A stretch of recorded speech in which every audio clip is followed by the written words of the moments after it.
आप देख रहे हैं यूट्यूब चैनल कॉमिक्स तक। आज की कहानी का नाम है दोस्तों, तोसी का धर्मयुद्ध।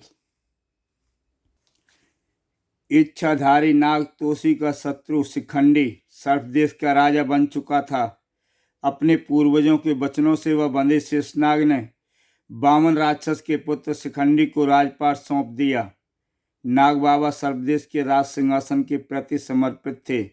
शिखंडी ने राजा बनते ही भरे दरबार में अप्सरा से विवाह का प्रस्ताव रखा। इस पर तुलसी ने भरे दरबार में शिखंडी को ललकारा और अप्सरा को लेकर फरार हो गया। नाग बाबा शिखंडी का साथ देने के लिए विवश थे और इस प्रकार शुरू हुआ तुलसी का धर्मयुद्ध। सर्पदेश की सारी सीमाओं पर नाकेबंदी कर दो और चप्पे चप्पे पर तोसी की तलाश करो। मुझे तोसी जिंदा या मुर्दा हर कीमत पर चाहिए। और नाग बाबा, आपने तो राज सिंहासन की सौगंध खाई थी कि तोसी को जीवित या मृत गिरफ्तार करेंगे। उत्तर दीजिए नाग बाबा, क्या आपकी सौगंध झूठी थी? नाग बाबा की सौगंध पत्थर की लकीर होती है महाराज शिखंडी। 15 दिन बीत चुके हैं। हमें अपना दुश्मन तोसी चाहिए, जीवित या मृत। तोसी आपको जीवित ही मिलेगा, इसलिए क्योंकि वह आपका प्रिय शिष्य है। आपका हृदय उसे मानने से पहले 100 बार कांपेगा। आप नाग बाबा की निष्ठा पर संदेह कर रहे हैं, जिस पर कभी महाराज शेषनाग ने भी संदेह नहीं किया। आपकी आवाज़ कांप रही है नाग बाबा। आप तुलसी के प्रेम में राजद्रोह पर आमादा हैं। चीख कर सच्चाई मत दबाइए। आप यूं ही हाथ पर हाथ धरे बैठे रहेंगे और तुलसी सर्पदेश की सीमा से बाहर निकल जाएगा। असंभव। नाग बाबा के होते तुलसी सर्पदेश की सीमा को कभी लांघ नहीं सकेगा। आपके लिए यही अच्छा होगा, वरना सर्पदेश के इतिहास के पन्नों में आपका नाम गद्दार के रूप में लिखा जाएगा। महाराज शेषनाग के कमरे में यह कैसा धर्म संकट है महाराज। एक तरफ मेरे गज सिंहासन के प्रति निष्ठा है, दूसरी तरफ तोसी जिसके लिए नाग बाबा अपनी जान दे सकते हैं। ऐसा संकट मेरे जीवन में कभी नहीं आया महाराज। शिखंडी को तोसी चाहिए, जीवित या मृत, और अप्सरा भी चाहिए। तोसी की अप्सरा तुम्हारी अप्सरा नाग बाबा। शिखंडी उसे अपनी दुल्हन बनाएगा। नहीं, ऐसा नहीं होगा। यही होगा नाग बाबा। तुम्हारी मान शक्तियों के सामने तोसी बेबस होकर अपनी जान गंवा देगा और फिर अप्सरा शिखंडी की। बस करो महाराज, मेरे लिए यह सुनना भी अधर्म है, अनैतिक है। और जब आप तोसी के विरुद्ध अपनी शक्ति का प्रयोग करेंगे, क्या तब यह अधर्म न होगा? इस अधर्म के जिम्मेदार आप हैं महाराज शेषनाग।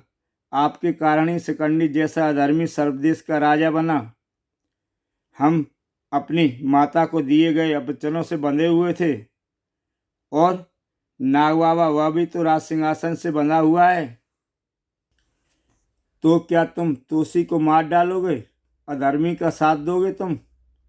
धर्म अधर्म, न्याय अन्याय, पाप पुण्य मैं कुछ नहीं जानता। नाग बाबा का एक ही धर्म है, अपने महाराज की हर आज्ञा का पालन करना। तोसी की जान लोगे तुम? जरूरत पड़ी तो वह भी लूँगा। फिलहाल तो मुझे तोसी को सर्पदेश की सीमा से बाहर जाने से रोकना है। तोसी अप्सरा का साथ बियावान जंगल में। इस तरह हम कब तक छिपते रहेंगे तोसी? हम छिप नहीं रहे हैं अप्सरा। शिखंडी की पूरी सेना भी मेरा कुछ नहीं बिगाड़ सकती। किंतु प्रश्न है नाग बाबा, यह अधर्म है। नाग बाबा किसी भी अधर्म का साथ नहीं देंगे। नाग बाबा और धर्म अधर्म सिंहासन से बंधा है अप्सरा। वे अवश्य शिखंडी का साथ देंगे, और मैं नाग बाबा का सामना नहीं करना चाहता। शिखंडी से मेरा युद्ध अब टल नहीं सकता अप्सरा, और मैं पूरे राजकीय सम्मान के साथ ही राज दरबार में तुमसे विवाह करूंगा। शिखंडी से युद्ध का अर्थ सारी सर्प सेना की सेना से युद्ध। हाँ, और सर्पदेश की सेना से युद्ध लड़ने का साहस पूरे पाताल में कोई देश नहीं कर सकता। आज तक जिसने भी सर्पदेश की सेना से युद्ध लड़ा वह नेस्ताबूद हो गया, इसलिए चिंतित हूँ। क्या हमारा सारा जीवन जंगलों में कट जाएगा? नहीं, अभी मैं सिर्फ यह सोच रहा हूँ कि तुम कहाँ सुरक्षित रह सकती हो। सब देश में मेरे बहुत से शुभचिंतक हैं, किंतु उनमें ऐसा कौन है जो तुम्हारी रक्षा का भार उठा सके? तोसी, मैं तुमसे अलग नहीं रह सकती। यहाँ तक कि रणभूमि में भी मैं तुम्हारे साथ कंधे से कंधा मिलाकर युद्ध करूंगी। चाहे कुछ भी हो, मैं तुमसे अलग नहीं रहूंगी। अगर तुम्हारा यही फैसला है तो सुबह हम पंचम देश की ओर प्रस्थान करेंगे। पंचम देश की सीमा पर, यहाँ से पंचम देश की सीमा शुरू हो जाती है। पंचम देश का राजकुमार मेरा मित्र है। सीमा पर चौकसी करने वाले सैनिक झाड़ियों में छिपे थे। तोसी, हमला! और उन्होंने तोसी और अप्सरा को जाते हुए देख लिया। छिपे सैनिकों ने तोसी पर हमला कर दिया। तोसी ने भी उनका मुंह तोड़ जवाब दिया। सैनिकों को परास्त कर तोसी पंचम देश की सीमा की ओर बढ़ने लगा। ठहरो, अप्सरा, सामने दीवार है। दीवार? मुझे तो कुछ दिखाई नहीं दे रहा। नागबाबा का शिष्य होने के कारण मैं इस अदृश्य दीवार को देख सकता हूँ। नागबाबा ने सर्पदेश की सीमाओं पर दीवार खड़ी कर दी है। मुझे तो रास्ता साफ दिखाई दे रहा है। कहाँ है दीवार? यह तीरों का अदृश्य दीवार है। अगर हमने इस पार करने का प्रयत्न किया तो क्या होगा? हमारे शरीर के हजारों टुकड़े हो जाएंगे। क्या नागबाबा हमारे सचमुच दुश्मन हो गए हैं? मुझे सोचने दो अप्सरा। नागबाबा ने एक बार इस बारे में बताया था कि इस विद्या की कोई काट नहीं। इसकी केवल एक ही कमजोरी है कि पूर्णमासी की रात को इस विद्या की शक्ति क्षीण हो जाती है। तीरों की इस दीवार के मध्य कई सुराख पैदा हो जाते हैं। तुम इस विद्या को भेदने की कोई तरीका बताओ। तरीका खतरनाक है। हमें एक ही छलांग में इन सुराखों के बीच से रास्ता पार करना होगा। और अगर हमारा शरीर तीरों से छू गया तो हमारे शरीर के असंख्य टुकड़े हवाओं में तैरते नजर आएंगे। लेकिन मैं तो इस दीवार को देख भी नहीं सकती, फिर सुराख को कैसे देखूंगी? परसों पूर्णमासी है।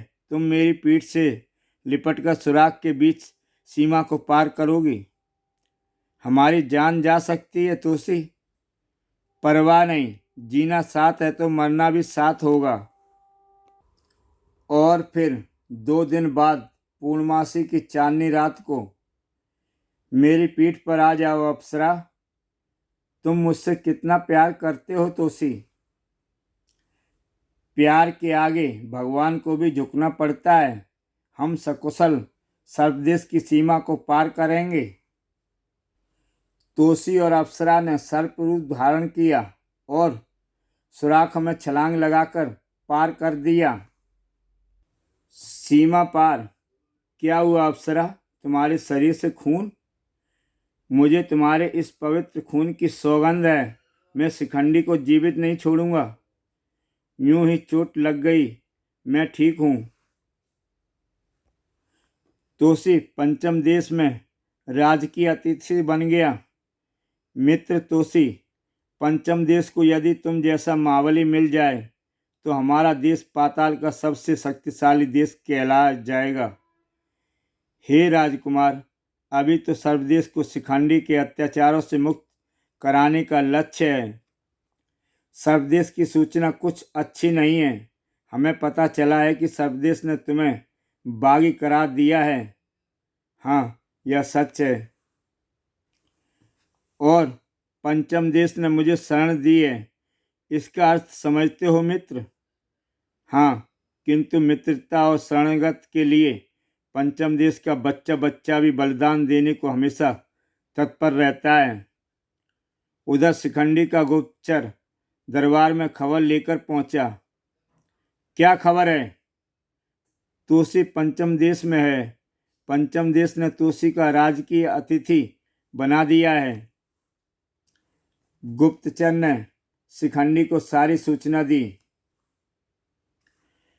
पंचम देश की यह मजाल, हम उसे तहस नहस कर देंगे।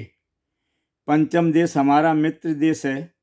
हम इस आधार पर आक्रमण नहीं कर सकते कि उसने तोसी को शरण दी। हे राजगुरु, फिर तो हमारे देश का बागी कभी हमारे हाथ आ ही नहीं सकता। मुझे इस बारे में नाग बाबा से बात करनी होगी।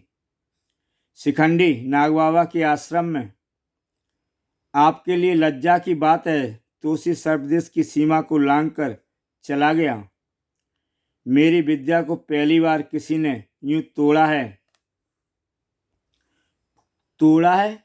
यह आपने हमारे दुश्मन को फरार होने का शुभ अवसर प्रदान किया है। यह इल्जाम है महाराज शिखंडी। तोसी पंचम देश की सेना के साथ सर्पदेश पर आक्रमण कर सकता है। यदि तोसी ने सर्पदेश पर आक्रमण किया तो उसे भरपूर उत्तर दिया जाएगा।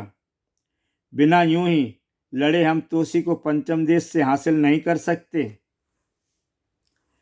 और मैं चाहता हूं कि यह युद्ध सर्पदेश की सीमा में न लड़ा जाए। इसलिए आप पंचम देश पर आक्रमण की पुष्टि कर दें। मैं केवल सर्पदेश की रक्षा के लिए वचनबद्ध हूँ, आक्रमण के लिए नहीं। पंचम देश हमारा मित्र देश है। यदि उसने तोसी को शरण दी है तो शरणागत की रक्षा करना उनका धर्म है।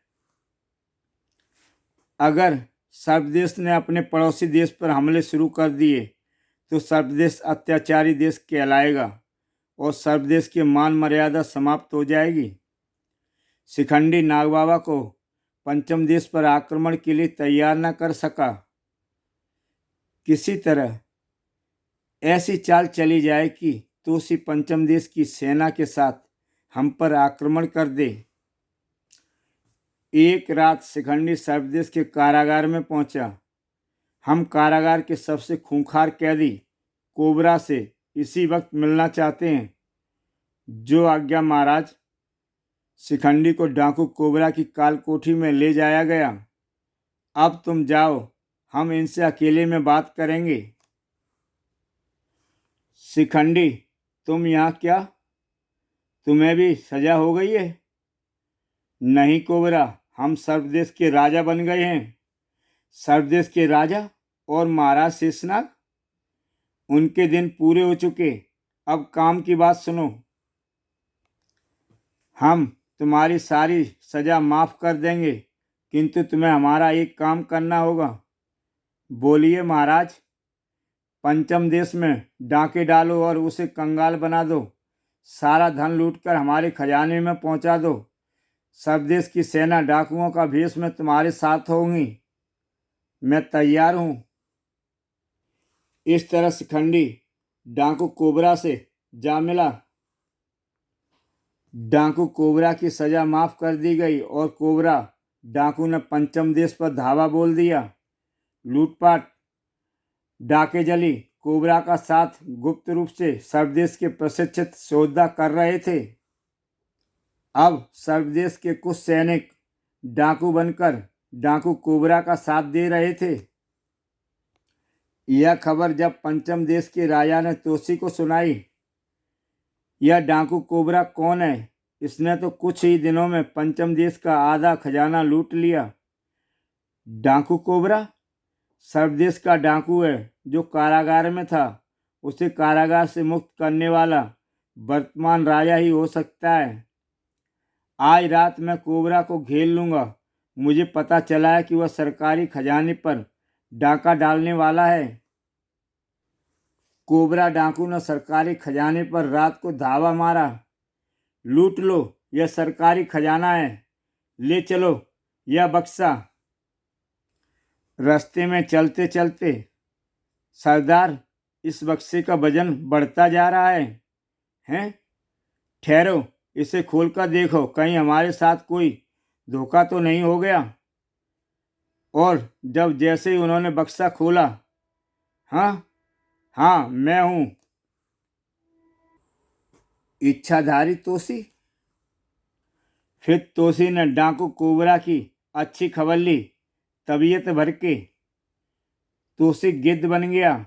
अब देख मैं तुझे कैसे तेरा सूरमा बनाकर अपनी आंख में डालता हूँ।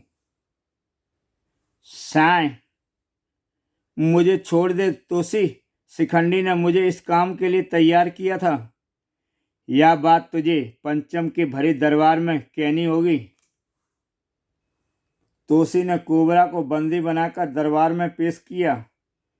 मेरे साथ डाकुओं के भेष में सर्वदेश की सेना थी। तो अब यह समय आ गया है, सर्वदेश की ईंट से ईंट बजाने का। आक्रमण की तैयारी की जाए। गुप्तचरों ने जैसे ही पंचम देश के द्वारा आक्रमण की तैयारी की सूचना दी, शिखंडी नागबाबा के आश्रम में पहुंचा। हमें खबर मिली है नागबाबा की पंचम देश सर्वदेश पर आक्रमण की तैयारी कर रहा है और आप सर्वदेश की रक्षा के लिए वचनबद्ध हैं। यही तो व्यवस्था है महाराज। मैं यह भी नहीं चाहता कि सर्वदेश को मान प्रतिष्ठा पाताल लोक से समाप्त हो जाए। तोसी को उसके आक्रमण का भरपूर जवाब दिया जाएगा, परंतु यदि युद्ध परंपरागत धर्म और नियमों से लड़ा जाएगा। आपका हर प्रस्ताव मान्य होगा नागबाबा। पंचम देश में अत्याचार शिखंडी कभी भी पंचम देश को कुचल सकता है। सारे पाताल को उससे खतरा उत्पन्न हो गया है। पंचम देश का राजा अपने राज दरबार में प्रजा से विचार विमर्श कर रहा था। इसलिए सर्वदेश से शिखंडी का तख्ता पलट दिया जाए। हम सेना का नेतृत्व करने के लिए महाबली तोसी को सेनापति नियुक्त करते हैं। सर्वदेश पर आक्रमण की आज्ञा देते हैं। युद्ध की घोषणा परंपरागत तरीके से की गई। सर्वदेश की सीमा पर जंगी घोड़ा छोड़ दिया गया। पंचम देश का ध्वज फहराता घोड़ा सर्वदेश की सीमा में प्रवेश कर गया। घोड़ों को सर्वदेश के सैनिकों ने पकड़ लिया। पंचम देश का फरमान है, आज से ठीक एक सप्ताह बाद सूर्य की पहली किरण के साथ पंचम देश सर्वदेश पर आक्रमण कर देगा। पंचम देश को सूचना भेज दो कि सर्वदेश उसके आक्रमण का मुंह तोड़ जवाब देगा। नागबाबा, अब आप क्या कहते हैं? अगर युद्ध नहीं टलता तो फिर युद्ध की तैयारी की जाए। राजसभा की सर्वसम्मति से आपको सेनापति नियुक्त किया जाता है। मैं सर्वदेश की राजसभा और राजा की आज्ञा स्वीकार करता हूँ। इस प्रकार नागबाबा को सर्वदेश का सेनापति नियुक्त किया गया। सर्वदेश की सेना का नेतृत्व नागबाबा के हाथों में। नागबाबा उस अधर्मी का साथ क्यों दे रहे हैं? नागबाबा, आपने वचन से बंधे हैं मित्र। अगर नागबाबा शिखंडी का साथ ना देते तो यह नौबत ही न आती। अब मेरा लक्ष्य है शिखंडी का खात्मा और मैं शिखंडी तक पहुंचने के लिए हर दीवार गिरा दूंगा। युद्ध निर्णय नागबाबा की मौत के बिना नहीं हो सकता। मैं जानता हूं और यह भी जानता हूं कि युद्ध में शत्रु की ओर से लड़ने वाला हर शख्स शत्रु होता है। आप दोनों का यह युद्ध समस्त पाताल को हिला देगा। अब पाताल हिले या आकाश, लेकिन उस दुराचारी शिखंडी से युद्ध नहीं टल सकता। लड़ाई का आज पहला दिन था। तोसी युद्ध के लिए तैयार था। हंसते हंसते हमारे तिलक करो अप्सरा। मेरा हृदय कांप रहा है। नागबाबा को परास्त करना असंभव है। तोसी की प्रेम का होकर कायरतापूर्ण बातें मत करो। युद्ध योद्धा का उत्साहवर्धन किया जाता है। नागबाबा आपा शक्ति के स्वामी हैं तोसी, लेकिन बने हैं अधर्म के रक्षक और जीत के केवल सत्य धर्म की होती है। मैं हृदय से कैसे समझाऊं? मेरा दिल बैठा जा रहा है। फौलाद को पिघला देने वाली अप्सरा का दिल अगर इतना छोटा होगा तो तोसी को बहुत दुख होगा। तोसी, हमें बहादुरों की तरह विदा करो। विजय का टीका लगाओ हमारे माथे पर। अगर हमारा प्रेम सच्चा है तो विजय तुम्हारी होगी तोसी। युद्ध भूमि में पहला बाण नाग बाबा ने छोड़ा। नाग बाबा के बाण से होने वाली जल वर्षा का प्रसाद हमें आशीर्वाद के रूप में प्राप्त हो रहा है। यूं युद्ध भूमि में गुरु द्वारा शिष्य की इस प्रकार आशीर्वाद देने की परंपरा है। मित्रों, अब मेरी बारी है। तोसी के तीर से फूलों की बारिश हो रही है नाग बाबा, जो केवल हमारे रथ पर गिर रही है। महान योद्धा अपने गुरुजनों का रणभूमि में इसी प्रकार स्वागत करते हैं। सारथी महाराज शिखंडी, युद्ध के नियमों की घोषणा कर दो। युद्ध के नियम निर्धारित करने के लिए आगे बढ़िए राजकुमार। सारथी, रथ रणस्थल के मध्य ले चलो। युद्ध का स्थल 8 कोस में फैला यह मैदान होगा। इससे बाहर की भूमि पर युद्ध नहीं लड़ा जाएगा। कोई भी योद्धा अपना रूप बदलकर छल प्रपंच से युद्ध नहीं लड़ेगा। युद्ध सूर्यास्त से आरंभ होकर सूर्यास्त तक चलेगा। युद्ध के नियम नियुक्त होने के बाद दोनों सेनाएं अपने मोर्चा पर डट गईं। मेरा मोर्चा ठीक नाग बाबा के सामने होगा ताकि मैं उन्हें रोक सकूं और मैं शिखंडी से युद्ध करूंगा। नाग बाबा तोसी को धराशायी कर देंगे और मैं पंचम देश के राजा को गदा से कुचल दूंगा। दोनों देश की सेनाओं में भयंकर युद्ध छिड़ गया। तोसी के बाणों से सर्वदेश का लश्कर ढहने लगा। नाग बाबा के तीरों से पंचम देश की सेना में हाहाकार मच गया। दोनों सेनाओं में घमासान युद्ध चल रहा था। मैं तोसी को जीवित नहीं, जीवित ही बंदी बनाना चाहता हूं, इसलिए रथ उसके समीप ले चलो। जो आज्ञा स्वामी। नाग बाबा का रथ हमारी तरफ ही बढ़ रहा है। वह सेना को काटते हुए रास्ता बना रहे हैं। रथ आगे बढ़ाओ और मैं खुद नाग बाबा के बढ़ते कदम रोकूंगा। नाग बाबा के बढ़ते रथ को रोकने के लिए मुझे अग्नि शक्ति का प्रयोग करना चाहिए। तोसी ने अग्नि बाण छोड़ दिया, जिसने नाग बाबा के रथ को आगे बढ़ने से रोक दिया। नाग बाबा भी कहाँ पीछे रहने वाले थे। इस आग की दीवार को पार करने के लिए जलमय शक्ति का प्रयोग करना होगा। नाग बाबा ने जल बाण चला दिया।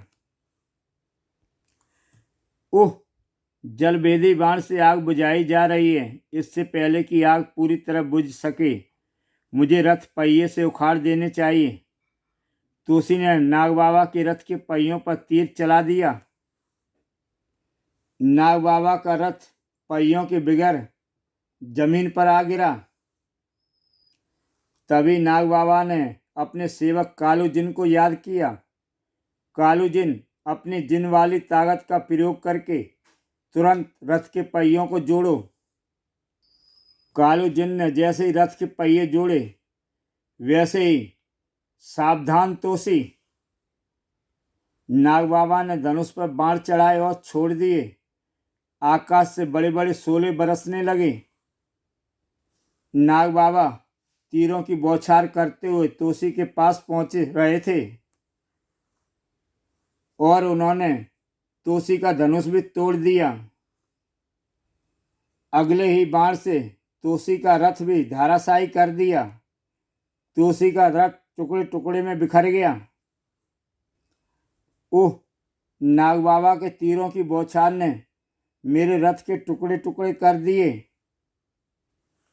तोसी अब पैदल है, उसे बंदी बनाना आसान होगा। तोसी को बंदी बनाते ही युद्ध भी समाप्त हो जाएगा। अब नागपाश तोसी को बंदी बनाएगा और नाग बाबा ने नागपाश को तोसी पर छोड़ दिया, जिसने तोसी को जकड़ लिया। उसी समय सूर्यास्त हो गया और युद्ध रुक गया। तोसी नागपाशा से कभी नहीं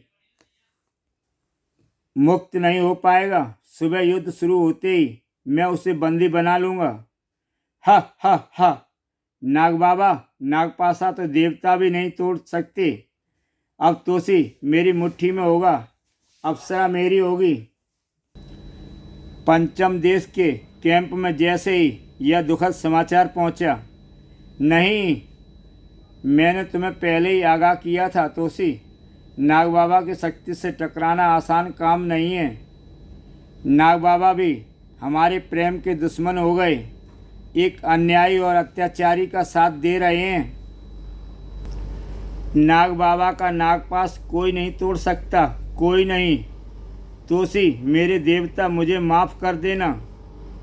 अच्छा होगा तुम्हारे दुश्मन की कैद में तड़प तड़प कर मरने से पहले मैं अपनी जान दे दूंगी। अचानक अप्सरा कैंप से बाहर जंगलों में दौड़ गई। अब तुम्हारी अप्सरा जीवित रहकर क्या करेगी तोसी? मेरा मर जाना ही अच्छा है। क्या अप्सरा ने आत्महत्या कर ली? क्या तोसी नागपाश को तोड़ सका? तोसी जिसने जीवन में कभी हार का मुंह नहीं देखा, क्या वह नाग बाबा के हाथों परास्त हो गया? गुरु और शिष्य की भयानक जंग का परिणाम क्या हुआ? ऐसे कई प्रश्नों के उत्तर आपको मेरे YouTube चैनल में जाके इसके दूसरे भाग में देखने को मिलेंगे। तो दोस्तों, इंतज़ार क्या करते हो और देखें इसका दूसरा भाग, तोसी द ग्रेट। तो दोस्तों, फिर मिलते हैं अगली बार एक और नई कहानी के साथ, जिसका नाम है पाताल भैरवी।